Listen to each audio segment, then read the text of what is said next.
दोस्तों नमस्कार, स्वागत है एक बार फिर से देश और दुनिया की तमाम बड़ी खबरों में। यदि आपने अभी तक चैनल को सब्सक्राइब नहीं किया है तो कृपया चैनल को लाल बटन दबाकर सब्सक्राइब करें और घंटी बटन भी दबा दें। ये पहली बड़ी खबर है, तेलंगाना में पीएम मोदी ने कर दिया बड़ा दावा। बोले एनडीए में शामिल होना चाहते थे केसीआर, राजनीतिक गलियारों में आ गया भूचाल। दरअसल तेलंगाना में होने वाले विधानसभा चुनाव से पहले प्रधानमंत्री नरेंद्र मोदी निजामाबाद पहुंचे। इस दौरान उन्होंने एक बड़ी रैली को संबोधित करते हुए दावा किया कि मुख्यमंत्री के चंद्रशेखर राव यानी केसीआर एनडीए में शामिल होना चाहते थे। प्रधानमंत्री मोदी ने कहा कि तेलंगाना के मुख्यमंत्री केसीआर को बीजेपी के कट्टर आलोचकों में से एक माना जाता है। वो पार्टी के नेतृत्व वाले एनडीए में शामिल होना चाहते थे, लेकिन मैंने उन्हें गठबंधन में शामिल होने से रोक दिया। प्रधानमंत्री मोदी ने कहा कि केसीआर जानते हैं कि उनकी भारत राष्ट्र समिति ने एनडीए में शामिल होने के लिए कई प्रयास किए हैं। इनका व्यक्तित्व तौर पर खंडन किया गया। मैंने कहा कि हम तेलंगाना के लोगों को धोखा नहीं देंगे। उसके बाद उनका दिमाग चकरा गया और वो नाराज हो गए। प्रधानमंत्री मोदी के बयान के बाद देश के राजनीतिक गलियारों में भूचाल सा आ गया है। अगली बड़ी खबर जानने से पहले हमारा अपने सभी दर्शकों से हाथ जोड़कर निवेदन है कि जो लड़का स्क्रीन पर दिखाई दे रहा है इसका नाम बबलू है। इसकी उम्र 22 साल है और ये 30 सितंबर से लापता है। बबलू जिला बुलंदशहर के औरंगाबाद कसेर गांव का रहने वाला है। 30 सितंबर को बबलू अपने गांव औरंगाबाद कसेर से अपनी ससुराल हाजीपुर चौहट्टा अलीगढ़ के लिए निकला था, लेकिन अपनी ससुराल तक नहीं पहुंच पाया। बीच रास्ते से ही लापता हो गया। बबलू ने सफेद लाइन की काली शर्ट और हल्की नीली जींस पहन रखी है। उसके पास लाल रंग की पल्सर बाइक है जिसका नंबर आप स्क्रीन पर देख सकते हैं। स्थानीय पुलिस और परिजन लगातार बबलू को ढूंढने की पूरी कोशिश कर रहे हैं, लेकिन अभी तक बबलू की कोई भी जानकारी नहीं मिल पाई है। इसीलिए हमारा अपने सभी दर्शकों से हाथ जोड़कर निवेदन है कि कृपया किसी को भी बबलू के बारे में कोई भी जानकारी मिले तो स्क्रीन पर दिए गए मोबाइल नंबर पर तुरंत कॉन्टैक्ट करें। जानकारी देने वाले पूजनीय व्यक्ति को वायरल सच न्यूज की तरफ से सम्मानित किया जाएगा। इस खबर को ज्यादा से ज्यादा शेयर करें ताकि बबलू जल्द से जल्द अपने परिवार से मिल सके।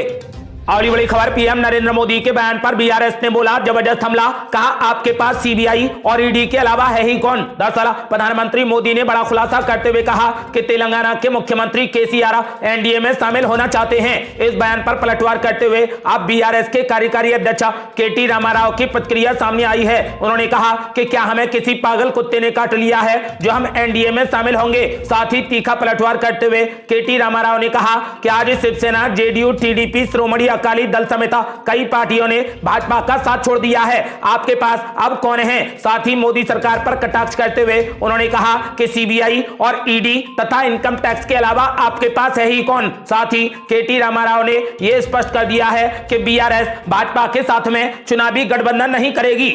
अगली बड़ी खबर, इस बार मोदी लहर के सामने है जातीय सर्वे और आरक्षण के रथ पर सवार विपक्ष, टक्कर होगी जोरदार। दरअसल बिहार में 2 अक्टूबर को जातीय सर्वे के आंकड़े जारी होते ही अति पिछड़ा वर्ग यानी ओबीसी की राजनीति और प्रतिनिधित्व की बहस एक बार फिर से तेज हो गई है। नीतीश सरकार ने बिहार में जो गणना के आंकड़े जारी किए हैं उससे इतना तय हो गया है कि अगले साल होने वाले लोकसभा के प्रचार में जातिगत सर्वे एक बड़ा मुद्दा बनने वाला है। कांग्रेस भी भारतीय जनता पार्टी को घेर रही है, लेकिन नीतीश सरकार के आंकड़े जारी करने के बाद लगभग सभी राज्यों में विपक्षी पार्टियां केंद्र सरकार से जाति गणना करवाने की मांग कर रही हैं। ऐसे में बिहार में जारी किया गया जातीय सर्वे का आंकड़ा लोकसभा चुनाव में भारतीय जनता पार्टी के लिए बड़ी चुनौती साबित होगा। अगली बड़ी खबर है, मुख्यमंत्री नीतीश कुमार की अध्यक्षता में हुई सर्वदलीय बैठक। बीजेपी सहित अन्य विपक्षी दलों ने गिनाई जातीय गणना की खामियां। दरअसल जातीय गणना के आंकड़े जारी होने के बाद मंगलवार को मुख्यमंत्री नीतीश कुमार ने सर्वदलीय बैठक बुलाई थी। इस बैठक में 9 दलों को बुलाया गया था। मुख्यमंत्री की अध्यक्षता में मुख्यमंत्री सचिवालय में बैठक हुई। बैठक में जाति आधारित गणना के आंकड़ों पर चर्चा की गई। वहीं बीजेपी के नेता और हम संयोजक जीतनराम मांझी ने मौजूदा जाति आधारित गणना में कई खामियों को सरकार के सामने रखा, जिस पर मुख्यमंत्री ने गंभीरता से लेते हुए संबंधित अधिकारी को उसे दूर करने की बात कही। बैठक में सामाजिक और आर्थिक सर्वेक्षण के आंकड़े नहीं रखे गए, जिसका बीजेपी ने विरोध किया। मुख्यमंत्री ने आश्वासन दिया है कि सामाजिक और आर्थिक सर्वेक्षण के आंकड़ों को विधानसभा में सत्र के दौरान रखा जाएगा। और ये बड़ी खबर, लालू प्रसाद यादव और राहुल गांधी के बाद अब जेडीयू सांसद कौशलेंद्र कुमार ने कर दिया बड़ा ऐलान। बोले यदि केंद्र में इंडिया गठबंधन की सरकार बनती है तो पूरे देश में कराएंगे जातीय गणना। दरअसल बिहार में जातीय गणना की रिपोर्ट जारी होने के बाद खूब बयानबाजी हो रही है। अलग अलग नेता अलग अलग दावे कर रहे हैं। इस बीच जेडीयू सांसद कौशलेंद्र कुमार बिहार शरीफ के सर्किट हाउस पहुंचे। उन्होंने मीडिया से बातचीत में सबसे पहले मुख्यमंत्री नीतीश कुमार को धन्यवाद दिया और कहा कि जातीय गणना के आंकड़े जो आए हैं उससे अब सभी वर्गों के लोगों का विकास होगा। सांसद कौशलेंद्र कुमार ने दावा कर दिया है कि यदि इस बार देश में इंडिया गठबंधन की सरकार बनती है तो फिर जातीय जनगणना पूरे देश में कराई जाएगी। उनसे पहले लालू प्रसाद यादव और राहुल गांधी ने भी ऐलान कर दिया है कि यदि इस बार इंडिया गठबंधन की सरकार आती है तो पूरे देश में जातीय जनगणना कराई जाएगी। और बड़ी खबर, न्यूज क्लिक पर ईडी की ताबड़तोड़ छापेमारी पर भड़के संजय सिंह, बीजेपी को दे डाली कड़ी चुनौती। बोले यदि बीजेपी में हिम्मत है तो चीन के खिलाफ बोलकर दिखाए। दरअसल आम आदमी पार्टी के राज्यसभा सांसद संजय सिंह ने न्यूज क्लिक पर दिल्ली पुलिस की रेड को लोकतंत्र पर बहुत बड़ा प्रहार करार दिया। उन्होंने कहा कि भारतीय जनता पार्टी अब पत्रकारों को सच बोलने से रोकना चाहती है। इससे आगे उन्होंने कहा कि उनकी हिम्मत चीन पर बोलने की नहीं हो रही। अगर बीजेपी में हिम्मत है तो जो हमारे देश में चीन ने जमीन हड़पी है उस पर कुछ बोलें, लेकिन वो इस मसले पर नहीं बोलेंगे। संजय सिंह ने कहा कि चीन के साथ इनके मित्र गौतम अडानी का कारोबार चल रहा है, इसीलिए ये चीन के खिलाफ कुछ भी नहीं बोलते। चीन के खिलाफ बीजेपी नेता बोलने से हमेशा बचते आए हैं। बिहार जातीय गणना को लेकर उन्होंने कहा कि हमारी मांग है कि जाति आधारित सर्वे पूरे देश में कराया जाए। ये लोग जातीय गणना से भाग रहे हैं। उन्होंने कहा कि अगर प्रधानमंत्री नरेंद्र मोदी जातीय गणना नहीं कराते हैं तो देश में किसान आंदोलन से भी बड़ा आंदोलन होगा। और बड़ी खबर, दिल्ली पुलिस ने न्यूज क्लिक पोर्टल के पत्रकारों के घर पर मारा तगड़ा छापा, मोबाइल और लैपटॉप कर लिए जब्त। बीजेपी सांसद निशिकांत दुबे ने किया बड़ा दावा। दरअसल दिल्ली पुलिस की स्पेशल सेल ने मंगलवार को न्यूज क्लिक वेबसाइट के पत्रकारों और कर्मचारियों के घरों पर इन आरोपों के सिलसिले में छापेमारी की कि संगठन को चीन से फंडिंग मिलती है। हालांकि अभी तक कोई गिरफ्तारी नहीं हुई है। छापेमारी के दौरान स्पेशल सेल ने कई इलेक्ट्रॉनिक सबूत, लैपटॉप और मोबाइल फोन भी जब्त किए हैं। अब इस पर झारखंड से बीजेपी सांसद निशिकांत दुबे ने अपनी प्रतिक्रिया दी। निशिकांत दुबे ने कहा कि चीन के दलालों के यहां पर दिल्ली पुलिस का छापा पड़ा है। मैंने लोकसभा में यह मुद्दा उठाया था, अब दलालों की खैर नहीं। गौरतलब है कि अगस्त महीने में बीजेपी सांसद निशिकांत दुबे ने आरोप लगाया था कि देश में चीन के पैसे से प्रधानमंत्री नरेंद्र मोदी के खिलाफ माहौल बनाया जा रहा है। उन्होंने कहा कि न्यूज क्लिक में चीन से पैसा आया, न्यूज क्लिक देश विरोधी है। आपको बता दें कि इसी सिलसिले में न्यूज क्लिक पर ताबड़तोड़ छापेमारी हुई है। और ये बड़ी खबर, न्यूज क्लिक पर ताबड़तोड़ छापेमारी को लेकर भड़का पूरा विपक्ष। कहा जातिगत जनगणना की झुंझलाहट निकाल रही बीजेपी। दरअसल ऑनलाइन समाचार पोर्टल न्यूज क्लिक से जुड़े 30 परिसरों पर मंगलवार को दिल्ली पुलिस की स्पेशल सेल ने ताबड़तोड़ छापेमारी की। इसके बाद अधिकारियों ने बताया कि फंडिंग मामले में न्यूज क्लिक के ऑफिस को सील कर दिया गया है। इस छापेमारी को लेकर विपक्ष ने सरकार पर ताबड़तोड़ हमला बोला। वहीं सरकार ने कहा कि जांच एजेंसियां अपना काम कर रही हैं। कांग्रेस पार्टी, आम आदमी पार्टी और आरजेडी सहित अन्य विपक्षी दलों ने कहा कि बिहार में हुए जातिवाद सर्वेक्षण से ध्यान भटकाने के लिए ऐसा किया जा रहा है। विपक्ष के आरोपों के बीच केंद्रीय सूचना एवं प्रसारण मंत्री अनुराग ठाकुर ने कहा कि जांच एजेंसियां अपना काम कर रही हैं। इसको लेकर कांग्रेस के मीडिया एवं प्रचार विभाग प्रमुख पवन खेड़ा ने कहा कि बिहार में जाति आधारित जनगणना के चौंका देने वाले आंकड़े और देश में जातीय गणना की बढ़ती मांग के बीच लोगों का ध्यान भटकाने के लिए न्यूज क्लिक के पत्रकारों के परिसरों पर छापेमारी की गई। इसके अलावा बिहार के पूर्व मुख्यमंत्री लालू प्रसाद यादव की राष्ट्रीय जनता दल यानी आरजेडी ने केंद्र सरकार पर हमला करते हुए कहा कि चैनल के मालिक की कमाई के बहाने पत्रकारों पर हमला हो रहा है। आरजेडी ने कहा कि जातिगत जनगणना की झुंझलाहट कहीं तो निकलेगी। आरजेडी का कहना है कि किसी ने सच ही कहा था कि तानाशाह डरपोक होता है। और बड़ी खबर, तृणमूल कांग्रेस ने दिल्ली में किया जोरदार प्रदर्शन, बीजेपी पर लगाए गंभीर आरोप। कहा हमारे सांसदों और नेताओं को दिल्ली पुलिस ने घसीटा, केंद्र मंत्री के दफ्तर में चला जमकर ड्रामा। दरअसल टीएमसी के मिशन दिल्ली विरोध के आखिरी दिन मंगलवार को बड़ा ड्रामा देखने को मिला। टीएमसी के 40 सदस्यों का डेलीगेशन केंद्र मंत्री साध्वी निरंजन ज्योति से मिलने पहुंचा था। इस दल की अगुवाई टीएमसी में नंबर 2 के नेता और बंगाल के मुख्यमंत्री ममता बनर्जी के भतीजे अभिषेक बनर्जी कर रहे थे। इन नेताओं ने आरोप लगाया है कि अपॉइंटमेंट पर 3 घंटे इंतजार के बावजूद मंत्री ने उनसे मिलने से इनकार कर दिया। इसके बाद ये दल कृषि भवन के परिसर में धरने पर बैठ गए। इसके बाद दिल्ली पुलिस एक्शन में आ गई। टीएमसी सांसद महुआ मोइत्रा ने वीडियो पोस्ट किया है जिसमें कुछ महिला कर्मी उन्हें उठाकर ले जा रही हैं। ममता बनर्जी के भतीजे अभिषेक बनर्जी ने कृषि भवन परिसर में हिरासत में लिए जाने से पहले कहा कि 3 घंटे तक इंतजार कराने के बाद राज्य मंत्री ने टीएमसी प्रतिनिधि मंडल से मिलने से इनकार कर दिया। उन्होंने कहा कि हम भ्रष्ट जॉब कार्ड धारकों द्वारा लिखे गए इन पत्रों के साथ कृषि भवन में आए थे, लेकिन हमें बताया गया कि मंत्री हमें 3 घंटे इंतजार कराने के बाद चली गईं। उन्होंने शाम 4 बजे शुभेंदु अधिकारी से मुलाकात की जो बंगाल के खिलाफ हैं। अभिषेक बनर्जी ने कहा कि उनके पास शुभेंदु अधिकारी से मिलने का समय है, लेकिन वो उनसे नहीं मिलती जो बंगाल की सेवा करना चाहते हैं। अभिषेक बनर्जी ने पूछा कि क्या मंत्री हमसे मिलने से डरते हैं। यह साबित करता है कि भाजपा हमसे डरती है और हमारे द्वारा उठाए गए सवालों का जवाब किसी के पास नहीं है।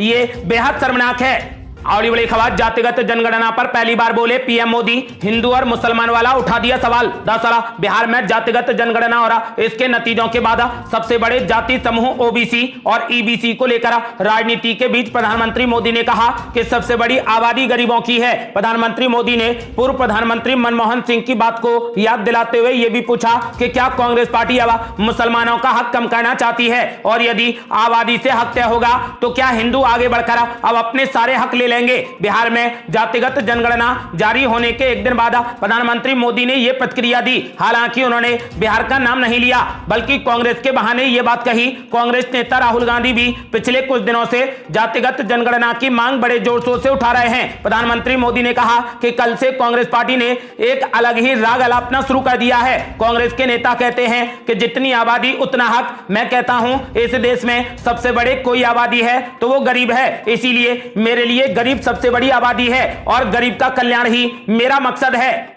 और बड़ी खबर, कांग्रेस पार्टी की भरोसा यात्रा में मुख्यमंत्री भूपेश बघेल का दिखा अनोखा अंदाजा, बुलेट पर निकाली रैली। दरअसल छत्तीसगढ़ में विधानसभा चुनाव को लेकर सियासी पारा हाई है। सत्तासीन कांग्रेस और भाजपा दोनों पार्टियां लगातार रैली और कार्यक्रमों का आयोजन कर रही हैं। 1 अक्टूबर को भाजपा की परिवर्तन महासंकल्प रैली का समापन हुआ। उसके अगले ही दिन कांग्रेस पार्टी ने सूबे के सभी विधानसभा क्षेत्रों में भरोसा यात्रा निकाली। कांग्रेस पार्टी के मुख्यमंत्री भूपेश बघेल ने दुर्ग जिले के पाटन में यात्रा निकाली। इस दौरान मुख्यमंत्री भूपेश बघेल पार्टी कार्यकर्ताओं के साथ बुलेट चलाते नजर आए। दुर्ग के पाटन में मुख्यमंत्री भूपेश बघेल ने पार्टी कार्यकर्ताओं के साथ बाइक रैली निकाली। रैली में भूपेश बघेल खुद बुलेट चला रहे थे। यात्रा के बाद उन्होंने जनता और पार्टी कार्यकर्ताओं से संवाद किया।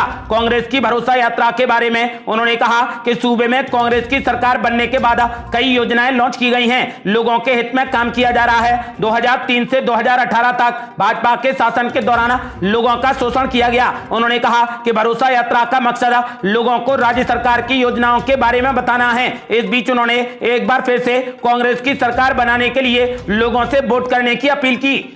और बड़ी खबर, आम आदमी पार्टी ने मध्य प्रदेश और छत्तीसगढ़ विधानसभा चुनावों में ठोकी ताला, जारी कर दी उम्मीदवारों की दूसरी सूची। दरअसल अरविंद केजरीवाल के नेतृत्व वाली आम आदमी पार्टी ने मध्य प्रदेश और छत्तीसगढ़ में आगामी विधानसभा चुनावों के लिए अपने उम्मीदवारों की दूसरी सूची जारी कर दी। आम आदमी पार्टी ने मध्य प्रदेश के लिए 29 और छत्तीसगढ़ के लिए 12 उम्मीदवारों की सूची जारी की है। आम आदमी पार्टी ने सोशल मीडिया मंच एक्स पर दोनों राज्यों की अलग अलग सूची पोस्ट की है। आम आदमी पार्टी ने कहा कि छत्तीसगढ़ और मध्य प्रदेश विधानसभा चुनाव के लिए हमारे उम्मीदवारों की दूसरी सूची आ गई है। सभी उम्मीदवारों को शुभकामनाएं। आम आदमी पार्टी ने साफ कर दिया है कि इस बार झाड़ू चलेगी। अगली बड़ी खबर, आरएलडी और कांग्रेस पार्टी का होगा गठबंधन, बीजेपी की बढ़ गई मुश्किलें। जयंत चौधरी ने राजस्थान में जीत के लिए मुख्यमंत्री अशोक गहलोत को दे दिया बड़ा फार्मूला। दरअसल राजस्थान विधानसभा चुनाव को लेकर सभी पार्टियों ने तैयारियां तेज कर दी हैं। अब प्रदेश में कांग्रेस और बीजेपी के साथ में आरएलडी की भी एंट्री हो गई है। इसी बीच मंगलवार को राष्ट्रीय लोकदल के राष्ट्रीय अध्यक्ष जयंत चौधरी ने भरतपुर में युवा किसान सम्मेलन को संबोधित किया। जयंत चौधरी ने पत्रकारों से बातचीत के दौरान कहा कि पिछली बार 2 सीटों पर गठबंधन हुआ था, लेकिन इस बार हम ये चाहते हैं कि ज्यादा सीटों पर गठबंधन किया जाए। उन्होंने कहा कि ऐसी सीटें जहां पर कांग्रेस पार्टी हार गई थी, उन सीटों पर राष्ट्रीय लोकदल जीतने का काम कर सकती है। यदि कांग्रेस पार्टी विश्वास करे तो राष्ट्रीय लोकदल कई सीटों पर गठबंधन के साथ इस बार राजस्थान में चुनाव जीत पाएगी। आपको बता दें कि जयंत चौधरी ने कहा कि हमारी पार्टी पूरे राजस्थान की सभी विधानसभा सीटों पर चुनाव लड़ने नहीं जा रही। हम सिर्फ उन सीटों पर चुनाव लड़ना चाहते हैं जिन पर कांग्रेस और आरएलडी आरएलडी का गठबंधन मजबूती से उभरता है। यानी आरएलडी अध्यक्ष जयंत चौधरी ने कांग्रेस पार्टी के साथ गठबंधन करने का ऐलान कर दिया है। यदि ये गठबंधन हो गया और कांग्रेस पार्टी ने आरएलडी को सीटें दे दी तो फिर बीजेपी की मुश्किलें बढ़ना तय हैं। अगली बड़ी खबर, पीएम मोदी के कार्यक्रम में नहीं पहुंचे मुख्यमंत्री भूपेश बघेल तो पीएम मोदी ने बोला जबरदस्त हमला, बोले वो मोदी से आंख नहीं मिला सकते। दरअसल विधानसभा चुनाव से पहले छत्तीसगढ़ के जगदलपुर में स्टील प्लांट समेत कई सौगातें देने के बाद प्रधानमंत्री नरेंद्र मोदी ने भूपेश बघेल सरकार पर जमकर हमला बोला। पीएम मोदी ने सरकारी कार्यक्रम में मुख्यमंत्री, उप मुख्यमंत्री या फिर किसी भी मंत्री के नहीं आने पर तंज कसते हुए कहा कि वो उनसे आंख नहीं मिला सकते, इसलिए नहीं आए। जगदलपुर में प्रधानमंत्री मोदी ने कहा कि आज यहां पर बहुत बड़े और देश के आधुनिकतम स्टील कारखाने का लोकार्पण हुआ है। इतना बड़ा कार्यक्रम था लेकिन छत्तीसगढ़ के एक भी मंत्री, मुख्यमंत्री और उप मुख्यमंत्री नहीं आए। आपकी भलाई के काम में सरकार को आना चाहिए या नहीं आना चाहिए? आपका यदि भला चाहते हैं तो आकर बैठना चाहिए था या नहीं बैठना चाहिए था? इनके न आने के पीछे दो कारण हैं। एक तो यह है कि उन्हें अपनी सरकार जाने की इतनी चिंता है कि उनके पास यहां आने का समय नहीं है, सरकार बचाने में लगे हैं। और दूसरा कारण यह है कि ये मोदी है, अगर मोदी के सामने जाना है तो कोई आखंड भ्रष्टाचारी आंख नहीं मिला सकता, इसलिए वो आने से डरते हैं और भाग जाते हैं। अगली बड़ी खबर, महिला आरक्षण का जश्न मनाने के लिए सीआरपीएफ ने निकाली मेगा मोटरसाइकिल रैलियां, एलजी मनोज सिन्हा ने दिखाई हरी झंडी। दरअसल आजादी का अमृत महोत्सव और महिला शक्ति का जश्न मनाने के लिए सीआरपीएफ ने देश भर में मेगा मोटरसाइकिल रैलियों का आयोजन किया। रैली का मकसद महिला सशक्तिकरण, वीरता और हाल ही में पारित आरक्षण बिल है, जिससे विधायिका में अब और अधिक महिलाएं दिखाई देंगी। देश की नारी शक्ति का जश्न मनाते हुए यशस्विनी नामक 3 मोटरसाइकिल रैलियां श्रीनगर, शिलोंग और कन्याकुमारी से शुरू होकर 31 अक्टूबर को राष्ट्रीय एकता दिवस पर गुजरात पहुंचेंगी। श्रीनगर के ऐतिहासिक लाल चौक से पहली रैली को हरी झंडी दिखाते हुए जम्मू कश्मीर के उपराज्यपाल मनोज सिन्हा ने सामान्य रूप से देश की महिलाओं और विशेष रूप से सीआरपीएफ महिला जवानों की भूमिका की सराहना की। 5 अक्टूबर को भी शिलोंग और कन्याकुमारी से रैलियों को हरी झंडी दिखाई जाएगी। मनोज सिन्हा ने सीआरपीएफ में महिला जवानों और अधिकारियों की भूमिका की सराहना करते हुए कहा कि देश ने नारी शक्ति और इन महिला जवानों की वीरता और कर्तव्य को देखा है और अब देश राष्ट्रीय गौरव के प्रति उनके उत्साह का भी जश्न मनाएगा। अगली बड़ी खबर, अब जातीय जनगणना के दाव से कैसे बचेगी बीजेपी? टीम मोदी ने तैयार कर रखी है बड़ी रणनीति। दरअसल बिहार सरकार के द्वारा जातिगत सर्वे के आंकड़े जारी करने से एक सियासी तूफान आ गया है। कांग्रेस के खुलकर इसके पक्ष में आ जाने से यह भी स्पष्ट हो गया है कि विपक्ष इसे अपना प्रमुख मुद्दा बनाकर 2024 में मोदी सरकार को चुनौती देगा। लेकिन ऐसा नहीं है कि भाजपा विपक्ष के इस संभावित हमले से पूरे तरीके से अनजान थी। भाजपा नेताओं की माने तो उन्हें इस संभावित हमले की पूरी जानकारी थी। पार्टी ने इससे बचने का भी पूरा प्लान तैयार कर रखा है। उसने पहले ही ओबीसी आयोग बनाने, मेडिकल और शिक्षा में ओबीसी समुदाय को आरक्षण दिलाने और क्रीमी लेयर की आय सीमा बढ़ाने जैसे काम कर रखे हैं। इसके सहारे पार्टी को उम्मीद है कि 2024 के लोकसभा चुनाव में भी जातिगत जनगणना के दाव से उसे कोई विशेष नुकसान नहीं होगा। अगली बड़ी खबर, कृषि भवन में प्रदर्शन के दौरान हिरासत में लिए गए टीएमसी नेता किए गए रिहा। अभिषेक बनर्जी ने लगाया दुर्व्यवहार का आरोप। दरअसल तृणमूल कांग्रेस के महासचिव अभिषेक बनर्जी, सांसद महुआ मोइत्रा और कई अन्य पार्टी नेताओं को मंगलवार रात उस समय हिरासत में लिया गया जब वे मंत्री से मुलाकात की मांग को लेकर नई दिल्ली में केंद्रीय ग्रामीण विकास मंत्रालय कार्यालय के पास कृषि भवन में धरने पर बैठ गए। हालांकि कुछ घंटों के बाद अभिषेक बनर्जी, महुआ मोइत्रा समेत हिरासत में लिए गए सभी नेताओं को छोड़ दिया गया। रिहा किए जाने के बाद मीडिया से बात करते हुए अभिषेक बनर्जी ने कहा कि आज भारतीय लोकतंत्र के लिए काला दिन है। यह घटना नए भारत का चेहरा पेश कर रही है। दिल्ली पुलिस द्वारा जनप्रतिनिधियों को घसीटा गया और उनके साथ दुर्व्यवहार किया गया। साथ ही उन्होंने कहा कि सरकार से सवाल करने वाले पत्रकारों पर आतंकवाद विरोधी कानून यूएपीए के तहत मामला दर्ज किया गया। बता दें कि मनरेगा के तहत पश्चिम बंगाल को तत्काल फंड जारी करने की मांग को लेकर तृणमूल कांग्रेस ने मंगलवार को लगातार दूसरे दिन राष्ट्रीय राजधानी दिल्ली में जोरदार विरोध प्रदर्शन किया। अभिषेक बनर्जी ने मंगलवार को राज्य के मंत्रियों, पार्टी नेताओं और मनरेगा श्रमिकों के साथ जंतर मंतर पर धरना दिया। बाद में उन्होंने कृषि भवन में ग्रामीण विकास मंत्रालय तक मार्च निकाला, जहां पर उनकी राज्य मंत्री साध्वी निरंजन ज्योति से मुलाकात होनी थी, लेकिन नहीं हो पाई। उसके बाद उन्हें हिरासत में लिया गया, लेकिन अब छोड़ दिया गया है।